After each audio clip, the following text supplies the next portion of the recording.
के विरोध। ताजा उदाहरण, महाराष्ट्र में 6 लाख मुर्गियों को मार डाला। क्या तर्क है? एवियन फ्लू होगा। हुआ है किसी को? लगभग 15 दिन हो गए हैं, मैं पूरे भारत के कई हॉस्पिटल्स के साथ लगातार संपर्क में हूं कि आपके पास कोई एवियन फ्लू का केस आया हो तो बताइए। कहीं नहीं आया। फिर 6 लाख मुर्गियों को मार डाला किस आधार पर? कि उनसे वायरस फैल सकता है। फैला तो नहीं है, फैल सकता है, इसकी गारंटी क्या है? और भारत एक ऐसा अद्भुत देश है दुनिया में जहां कोई भी वायरस जल्दी से फैल नहीं सकता, क्योंकि सूर्य का प्रकाश इतना तीखा है, इतना तेज है कि सैकड़ों किस्म के वायरस तो ऐसे ही मर जाते हैं। यूरोप में यह समस्या है कि वहां बहुत तेजी से वायरस फैलते हैं क्योंकि साल में 9 महीने सूर्य का प्रकाश नहीं होता है। यूरोप के सभी देशों में आप जानते हैं एक साल में 9 महीने सूर्य का दर्शन नहीं होता, और साल में 6 महीने तो -40 डिग्री सेंटीग्रेड तापमान होता है। तो इतने ठंड वाले इलाके में अगर कोई फ्लू फैले, वायरस फैले, बैक्टीरिया बने और वो मल्टीप्लाई करे तो समझ में आता है, क्योंकि उसको कंट्रोल करने की कोई व्यवस्था नहीं है। भारत जैसा तो देश दुनिया में अद्भुत है जहां साल के 12 महीने सूर्य प्रकाश मिलता है, हर दिन सूर्य प्रकाश मिलता है, और आजकल का समय तो 38 डिग्री सेंटीग्रेड का है जिसमें कोई वायरस पनपना ही बहुत मुश्किल है। और इसी कुतर्क के आधार पर 6 लाख मुर्गियों को मार डाला बेदर्दी के साथ, बिना सोचे समझे कि इन मुर्गियों का हमारे जीवन को चलाने में कोई उपयोग होता है। यह उपयोग नहीं कि वो अंडा देती है और हम अंडा खाते, उससे ज्यादा बड़ा उपयोग है जो हमें आज तक पता नहीं चला है। इस प्रकृति के चक्र को नियमित रखने में मुर्गियों की, मुर्गों की बहुत बड़ी भूमिका है। हमारे शरीर को नुकसान पहुंचाने वाले जो छोटे जीव हैं, जो शरीर के शत्रु हैं, उनको खाने का काम ये मुर्गी और मुर्गे करते रहते हैं। चुन चुन के उठा लेते हैं जमीन पे से, ताकि मनुष्य सुरक्षित रहे। तो हम मनुष्यों को सुरक्षा देने के काम में जो मुर्गी और मुर्गी लगे हैं, उन मुर्गे और मुर्गियों को मनुष्य को बचाने के कुतर्क के आधार पर कत्ल करवा दिया सरकार। ऐसे अगर हमारी सरकार को चलाने वाले नेता हैं और ऐसे हमारे देश को चलाने वाले अधिकारी हैं, तो भगवान इनको जल्दी से उठाए और इनको उसी गति में पहुंचाए जिस गति में 6 लाख मुर्गियां अभी पहुंचाई गई। जल्दी से इनको उठाए, क्योंकि इनका बोझ अभी सहा नहीं जाता। मैं कुछ दवा के क्षेत्र में काम करने वाली कंपनियों के बारे में एक दो जानकारी देना चाहता हूं जो उस तरफ मैंने नहीं दी थी। ये कंपनियों की जो इनिशियल पेड अप कैपिटल है दवा के क्षेत्र में काम करने वाली, उनमें से एक कंपनी है बायर।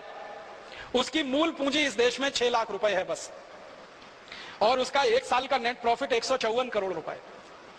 दवा के क्षेत्र में इतना मुनाफा होता है। इसी तरह से एक कंपनी है साइनामिड, उसकी मूल पूंजी इस देश में 40 लाख रुपए है और उसका नेट प्रॉफिट 115 करोड़ रुपए। इसी तरह से एक विदेशी कंपनी है, उसका नाम है सीवा गाइगी, मूल पूंजी 70 लाख है और 1 साल का प्रॉफिट 114 करोड़ रुपए, और ये टैक्स देने के बाद का प्रॉफिट है। तो आप सोच लीजिए, थोड़ी सी पूंजी लगाकर दवा के क्षेत्र में इनके भयंकर मुनाफे हैं। और ये मुनाफे का प्रतिशत अगर निकालें तो कई कई कंपनियों का मुनाफा प्रतिशत 20,000 तक है। 20,000% तक वो मुनाफा यहां से लूट रहे हैं। 200, 250, 300% तक तो सामान्य कंपनियों का है, बाकी तो 20-20 हजार प्रतिशत तक वो भारत में मुनाफा कमा रहे हैं। मुझे अब आपको इन कंपनियों के बारे में एक और आखिरी बात कहनी है, वो ये कि समय समय पर इन कंपनियों को अपनी दवा बेचनी है, और दवा बेचनी है तो उसके लिए माहौल बनाते हैं, वातावरण तैयार करते हैं। और वो वातावरण और माहौल कैसे तैयार किया जाता है उसका ताजा उदाहरण है स्वाइन फ्लू। स्वाइन फ्लू आ गया, स्वाइन फ्लू आ गया, स्वाइन फ्लू आ गया, सारे देश में हल्ला हो रहा है। अखबारों में फ्रंट पेज पर खबर छप रही है, टीवी चैनलों पर दूसरी न्यूज ही नहीं है सिवाय इसके कि स्वाइन फ्लू, स्वाइन फ्लू। हर दिन कैंसर से 1500 लोग मरते हैं औसतन, और 1200 लोग करीब करीब दमा, अस्थमा, ट्यूबरकुलोसिस से मरते हैं। हृदय घात की बीमारियों से 800 से 1000 लोग हर दिन मरते हैं। तो इतनी बड़ी मौत के आंकड़े हैं, कैंसर, हार्ट अटैक, दमा, अस्थमा, ट्यूबरकुलोसिस, उसके बारे में मीडिया में कोई चर्चा नहीं है। Swine flu, swine flu, swine flu. इसका एक रहस्य है। रहस्य इसका यह है कि कैंसर का वैक्सीन नहीं बनता, ट्यूबरकुलोसिस का वैक्सीन नहीं बनता, दमा का वैक्सीन नहीं बनता, अस्थमा का वैक्सीन नहीं बनता, हृदय घात का वैक्सीन नहीं बनता। मतलब सीधा सा ये है, जिन बीमारियों के वैक्सीन नहीं बन सकते उन बीमारियों पर मीडिया चर्चा नहीं करता, क्योंकि उनसे कंपनियों को कोई बड़ा लाभ होने की गुंजाइश नहीं।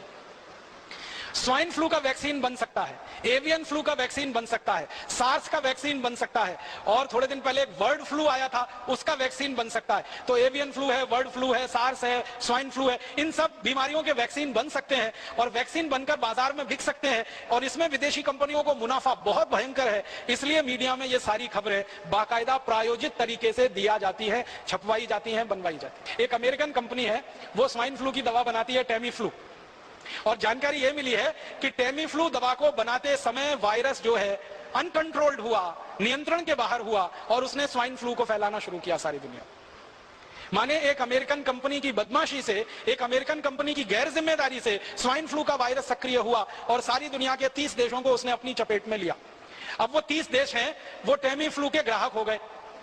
वायरस निकला अमेरिका से, ग्राहक हो गए उनके दुनिया के 30 देश के लोग। अब वो सब लोग जिनको स्वाइन फ्लू होने की संभावना है या हो गया है, डॉक्टर उनको एक ही दवा लिख रहे हैं, टेमी फ्लू खाओ, टेमी फ्लू खाओ, टेमी फ्लू खाओ।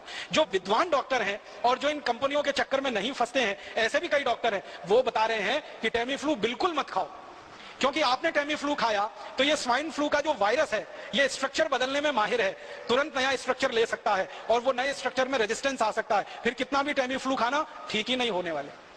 तो ऐसा पूरे देश में आतंक और माहौल फैला दिया। और ये आतंक और माहौल के दो ही उद्देश्य हैं।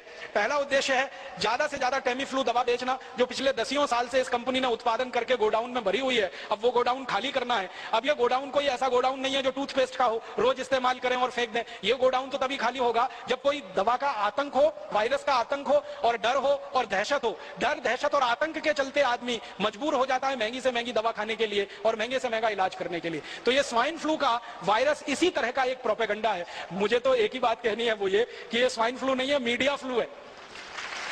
मीडिया ने पैदा कर दिया। मैं आपको एक पुरानी जानकारी देना चाहता हूं, बहुत गंभीर है, आप उससे अंदाजा लगाइए कि ये कंपनियां कितनी निकृष्ट हैं, कितनी नराधम है। सन 1916 से 1918 के बीच में 2 साल में दुनिया भर में एक बीमारी फैली, एवियन फ्लू। वो ऐसा ही था जैसे स्वाइन फ्लू है, और उस बीमारी के फैलने से सारी दुनिया में कुछ लोग प्रभावित हुए। जो लोग प्रभावित हुए उनकी संख्या बताई जाती है 4.5 करोड़। 4.5 करोड़ लोग उसमें प्रभावित हो गए। और 4.5 करोड़ लोग जो प्रभावित हुए, फिर मैंने ये जानने की कोशिश की कि मरे कितने उसमें से, तो मात्र 6,000 लोग मरे थे। मात्र 6,000 लोग मरे थे। अब उसके बाद क्या हुआ कि ये एवियन फ्लू का वायरस फैला और इसमें 6,000 लोग मर गए, सारी दुनिया में आतंक फैल गया। उस आतंक के चक्कर में एक अमेरिकन कंपनी ने वैक्सीन बना दिया एवियन फ्लू का, और वो वैक्सीन धड़ल्ले से सारी दुनिया में बेचा उन्होंने। और आपको सुनकर दुख होगा, उस वैक्सीन को लगवाने के बाद 60 लाख लोग मर गए दुनिया में, और पता नहीं कितने अपंग हो गए, कितने विकलांग हो गए। बीमारी आने से 6,000 लोग मरे, बीमारी का वैक्सीन बना और उस वैक्सीन को सारी दुनिया में भेजा गया, फैलाया। सबसे ज्यादा अफ्रीका के देशों में, सबसे ज्यादा लैटिन अमेरिका के देशों में, ब्राजील में, मैक्सिको में, चिली में, कोस्टारिका में, कोलंबिया में, फिर अफ्रीका में, नाइजीरिया में, सोमालिया में, इथियोपिया में, दक्षिणी अफ्रीका में, रोडेशिया में। तो अफ्रीका, लैटिन अमेरिका और भारत में भी हुआ था उसका। वैक्सीन का अंधाधुंध प्रचार हुआ, अंधाधुंध बिक्री हुई, 60 लाख लोग वैक्सीन लगने के बाद मर गए। उसका क्या? एवियन फ्लू में तो 6,000 लोग मरे, वैक्सीन लगने के बाद इतने। माने वैक्सीन कितने खतरनाक हो सकते हैं उसका ये अंदाजा आप लगाइए। अब एवियन फ्लू का वैक्सीन आया और इतने लाख लोग मर गए। अब स्वाइन फ्लू का वैक्सीन आने वाला है और वो वैक्सीन हिंदुस्तानी और दुनिया भर के लोगों को धड़ाधड़ लगाया जाएगा। क्यों? क्योंकि स्वाइन फ्लू का वायरस जो फैला है, वायरस से ज्यादा डर फैला है, आतंक फैला है, दहशत फैली है। तो हर आदमी तैयार बैठा है वो वैक्सीन लगवाने के लिए, और एक व्यक्ति को वैक्सीन लगाने का खर्चा वो बोलते हैं 3,000 रुपए आएगा। अब हिंदुस्तान में ही अगर आप सोच लो कि अगर 10 करोड़ लोग भी प्रभावित होकर वैक्सीन लगवा लें और 3,000 रुपए का एक वैक्सीन आए, तो 30,000 करोड़ की बिक्री तो उनकी हिंदुस्तान में हो गई। अफ्रीका में, लैटिन अमेरिका के देशों में अगर हो जाए, हजारों करोड़ का माल बेचेगी एक कंपनी, और इस कंपनी के पास पेटेंट है 20 साल तक, तो कोई दूसरी कंपनी उस वैक्सीन को बना के नहीं बेच सकती 20 साल तक।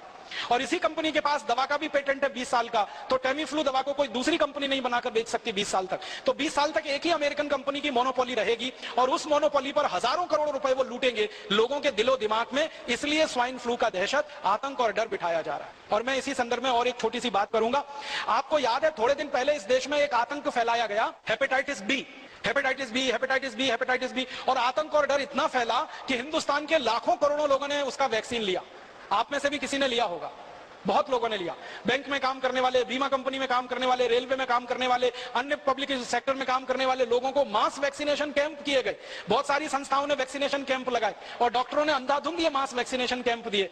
आपको सुनकर हैरानी होगी कि जिस हेपेटाइटिस बी के लिए लाखों करोड़ों लोगों को वैक्सीन लगा दिए गए, वो हेपेटाइटिस बी भारत में बहुत कम होता है। हिंदुस्तान के गंभीर वैज्ञानिकों का कहना है कि 10 लाख लोगों में से किसी 1 या 2 को हेपेटाइटिस बी होता है। और वो ये कहते हैं कि हेपेटाइटिस बी होने की संभावना जिन लोगों को होती है वो लोग भारत में है ही नहीं। वो लोग या तो अमेरिका में, यूरोप में है, या तो अफ्रीका में। भारत में उस ग्रुप के लोग हैं ही नहीं जिन